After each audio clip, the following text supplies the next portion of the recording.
my name is Mary Jo Foston. Welcome to our monthly webinar series. Today I'll be exploring with you interactive communication, the first of two webinars. We'll be looking inward so that you can get some personal insights on yourself, as well as work on understanding the other people that you're trying to have communication with. So let's get started. This is going to be an insightful journey.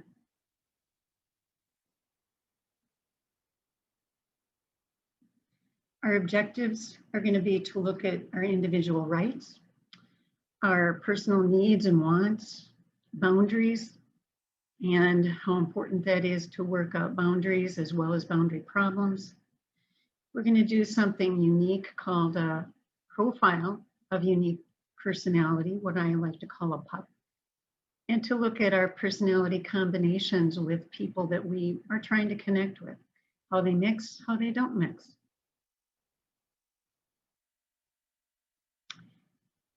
There's a commonality with a lot of us. We have rights as individuals, we have needs, and we have wants. And so in that commonality, we need to be able to find how we can relate to people. And sometimes that causes problems. Here's our individual rights. These are the ones I came up with. Maybe you can find some more. You have a right to say and think, to say, think, and feel. You have a right to be yourself, to have your own likes and dislikes, and it might be different from that other person that you're trying to communicate with, to think differently, do things differently. And it might be that you have a right to do things like load the dishwasher differently than the other person. You have a right to have different belief systems. You have a right to disagree. You have a right to say no, yes, or maybe. You have a right to disengage if you feel uncomfortable with that person. To be silent, and to take time to think and process. Maybe to ask for privacy, and maybe to set boundaries for your own self-care so that you don't feel like you're taken advantage of. All very important for us to keep in mind, because we will see how important that is as we go forward. We also all have individual needs and wants. The need to feel loved. And the important word here is to feel loved. Have you ever had the experience where somebody tells you that they love you, but you don't really feel loved by that person? That's an important distinction. And so to feel loved by someone, to feel respected, to feel appreciated by that person, to feel heard and valued, to feel worthwhile, capable in what you do, the need to belong, because we are a social being, and the need to not be alone, because that's so disastrous for people to feel alone. And these again will be important as we go forward, especially with assertiveness and setting boundaries. And so boundaries. I can't tell you the number of times when I have had to talk to people in counseling, in therapy, about the need to set boundaries, either physically to protect your own body or your personal space, emotionally to protect yourself from taking on other people's emotions and their emotional issues, to set psychological boundaries to protect your beliefs and your feelings, and or to have spiritual boundaries so that you can feel like you have that protection of your spirituality. So boundaries say what you will do, what you won't do, and what you're responsible for. Please keep that definition in mind. It's so important. What you will do, what you won't do, and what you're responsible for. And because so many of us have boundary problems, we need to look at that. And so some people call these myths, okay? If you find that you have some issues being assertive with the people that you care about, if you say to yourself, if I set boundaries, I will I'm afraid I will hurt other people. I'm afraid I'm going to be looked on as selfish. I don't want to cause an argument. I don't want to set boundaries because I don't want to be seen as insensitive or mean. And I don't want to be hurt. I don't want someone else to be angry with me because that's scary to me. Or maybe you have a fear of not being loved if you set boundaries, or that fear of abandonment.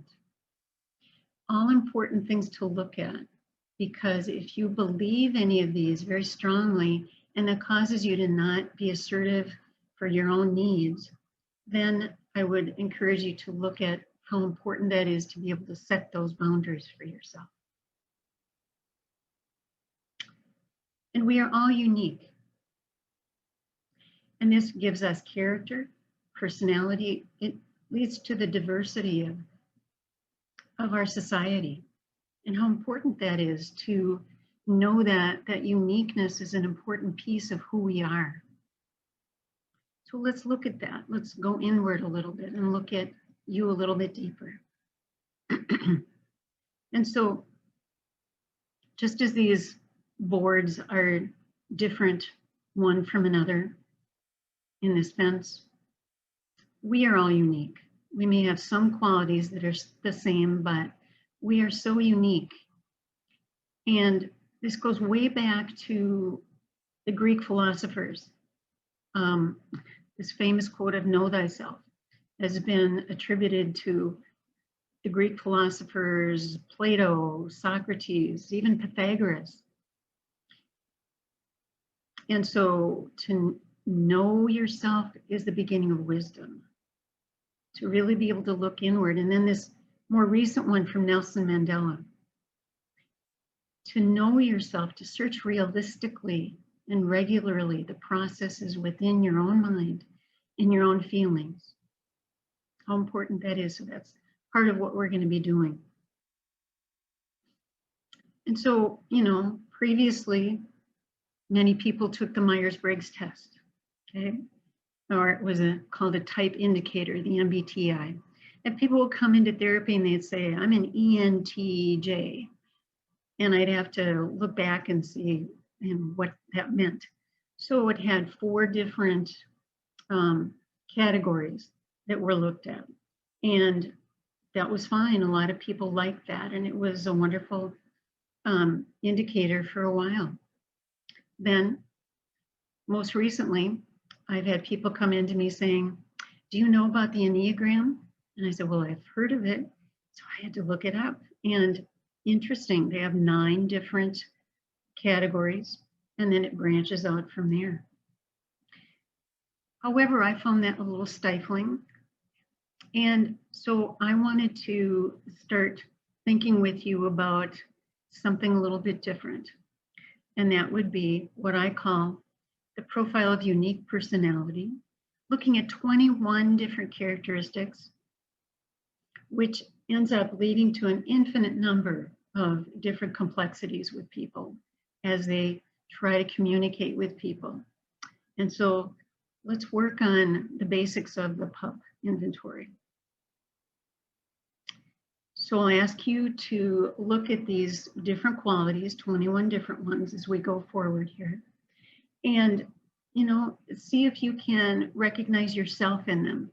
See if you can recognize the person that you are trying to have a relationship with. And that's part of you trying to figure out yourself and how to work with that other person. And so let's look at, do you feel like you're an extrovert or an introvert? Do you like to be around people, or do you like to be alone? Do you like to lead people? Do you like to be a follower? Are you a surface talker or a deep talker? Are you a debater or a peacemaker? Patient, impatient, talkative or non-talkative, intense or calm? Are you a driver? Do you kind of push yourself and sometimes push other people? Or are you laid back? Are you a fast thinker or a slow thinker? Are you emotional, non-emotional? Do you tend to be positive, or do you tend to kind of have a negative bent?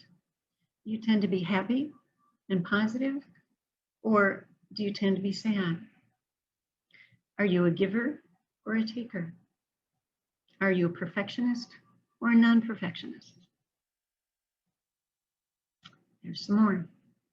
Are you fun or are you serious? And certainly sometimes you can have fun, sometimes you can be serious, but what's your general bent? Do you tend to be a planner, or do you like to be spontaneous and not plan? Are you impulsive or are you structured? You tend to be independent or dependent, organized or disorganized, cooperative or non-cooperative, creative or analytical. And so as you look at all of these, kind of put down ones that you think are, symbolic of who you are, who you tend to be in general, and that other person that you're trying to connect with. And then we try to find those combinations where this is me and this is you. So let's look at how we can put those together now in some personality combos. And I promise these are random. I just kind of picked things randomly from that list, and I created 4 different types of people, A, B, C, and D. And we're going to look at those one by one. So let's have fun. Let's go. I'm going to get a little drink of water here first. So as you look at this list, lots of different types of people here with different characteristics. But let's take them slowly one by one. Here's person A. Person A is an extrovert, a driver, a leader, fast thinker, fast processor, impatient, but a planner and very organized. Person B, an introvert, not very talkative, slower processor, tends to be patient, peacemaker, kind of laid back. So let's try to have person A and person B together. And if you'll pardon me, I'm going to read a little bit from my notes because I want to make sure that I, express to you important scenarios for all of the different ones. We're going to have 5 different scenarios of combos here for people. And I'm going to put in a cough drop so I can continue to talk. And so we have Alicia, A and B. B is Bob. They met online in one of those dating platforms, which will remain anonymous. They moved in together, and they had this common ground of loving the outdoors, especially hiking. They traveled to the West, and they had a great time hiking out in the West. And so they thought, this should work out. We should be fine. And so what happened when they moved in together is that Alicia decided that, she was going to be an executive assistant. She would work from home. Bob, however, is a mechanic, and he worked in the shop all day. And she wanted to settle down. He wasn't quite so sure. She loves parties, and the pandemic was really hard for her. But pandemic was not hard for Bob because he didn't mind staying at home, staying in his shop. But when he did come home, he wanted to relax, have a beer or two, and be out in the garage. And she's a driver, so that helped her at work. She really, was good at her job. But then when she came home, she tended to drive Bob and sometimes drive him crazy with what she wanted him to do.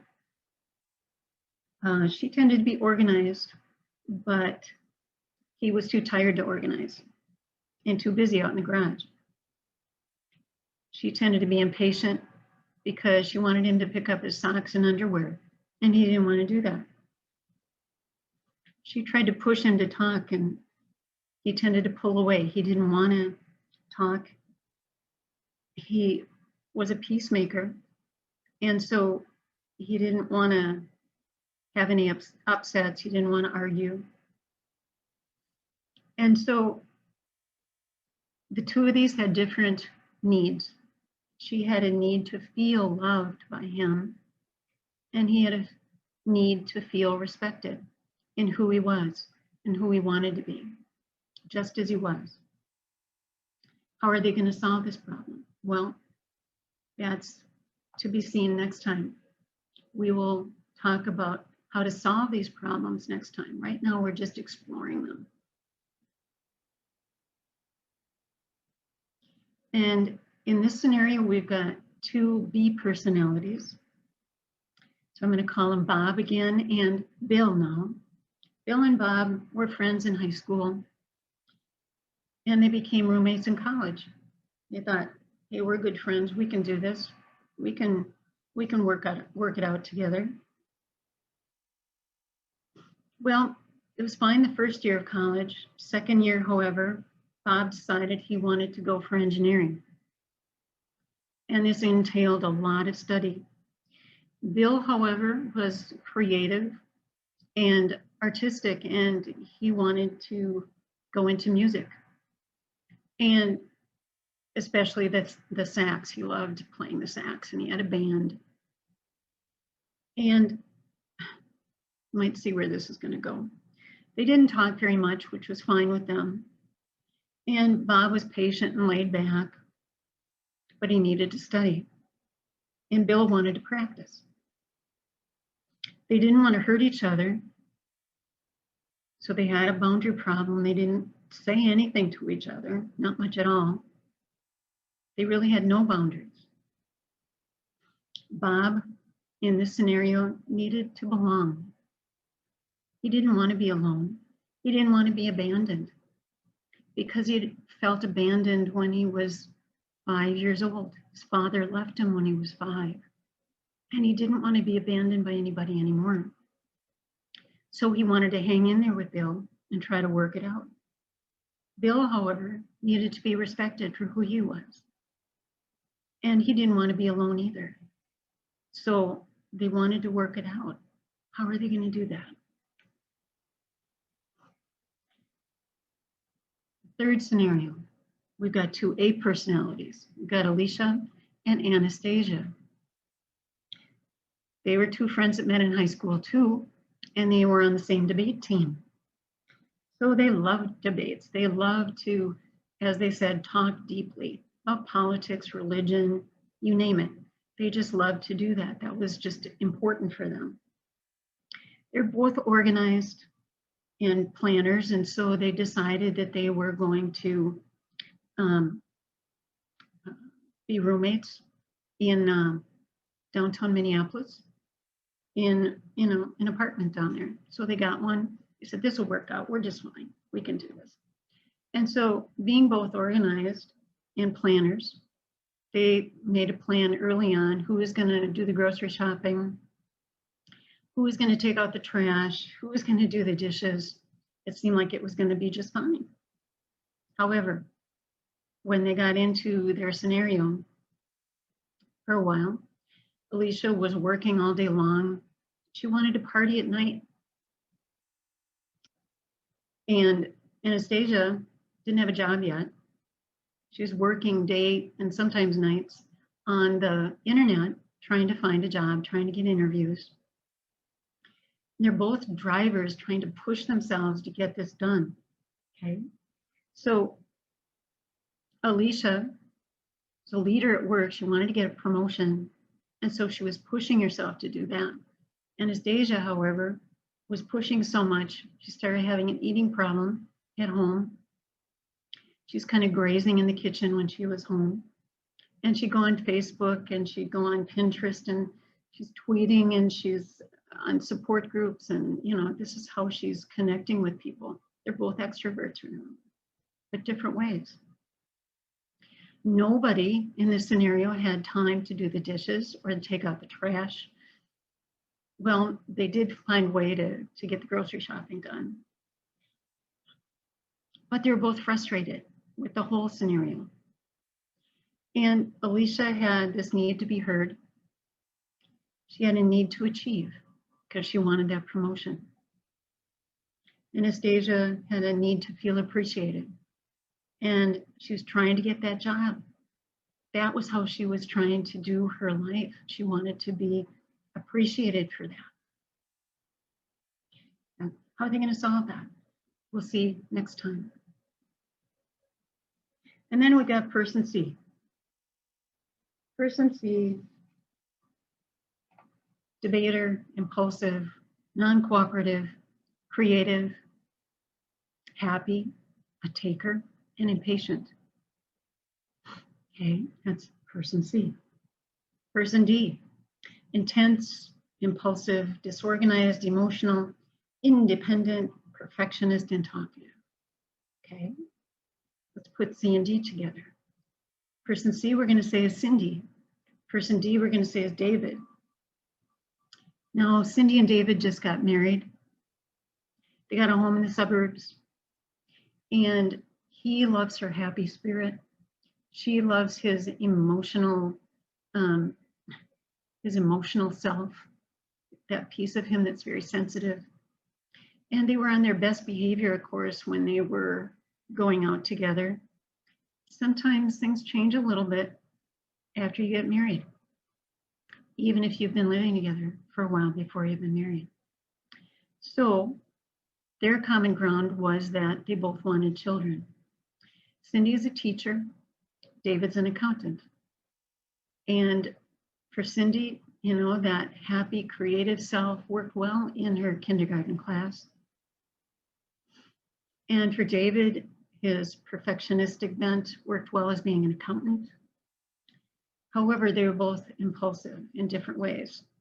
Cindy was impulsive in her spending, and she grew up rather poor, and she was determined she wasn't going to continue to be poor in her adult life. So she, you know, got this kind of impulsivity of spending. David, however, was more impulsive in different ways. He had impulse control in porn sites, as well as his anger.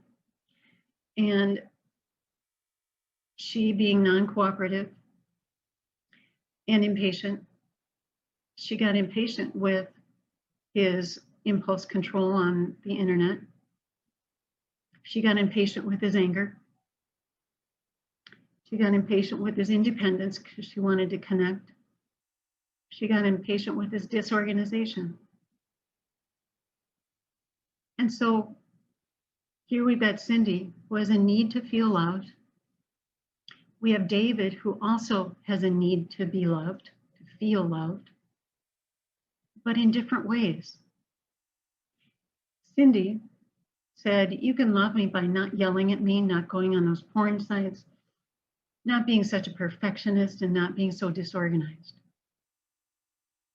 And David, on the other hand, said, you can love me by not spending so much, by trying to cooperate more with me, trying to be more cooperative with me and more patient. So they needed to ask each other to set boundaries, didn't they? So they did, but did they do it? Again, we'll see next time. And then we've got two personalities, C and A. We got Cindy, who we just saw, and then that first person, Alicia, and they're co-workers. And Alicia is the team leader. And Cindy reports to Alicia. The team leader, Alicia, wants Cindy to get her reports in by Friday. She says, I can't do it because I got too much to do. Okay, there's that debater, that non-cooperative spirit. But Cindy is happy, and she's creative, and she's well liked at her job.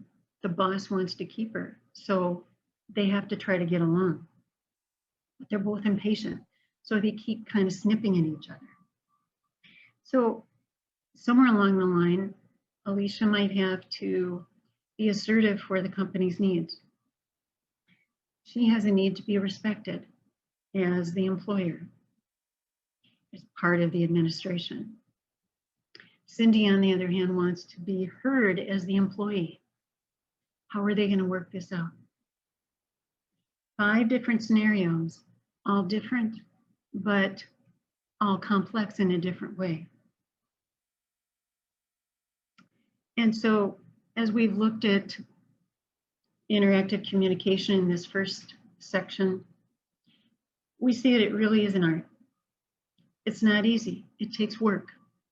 Whether you're trying to get along with somebody at home in your family or trying to get along with somebody at work, it is an art and it takes practice. So we've talked about your rights, your needs and your wants, boundaries. We've talked about that unique personality profile. We've looked at different personality combos and how they work well together or not. And so I invite you to come back next time as we talk more about, we're going to have a short review of this, but this is a little bit more in depth for couples and families to lead you into constructive communication rather than destructive communication.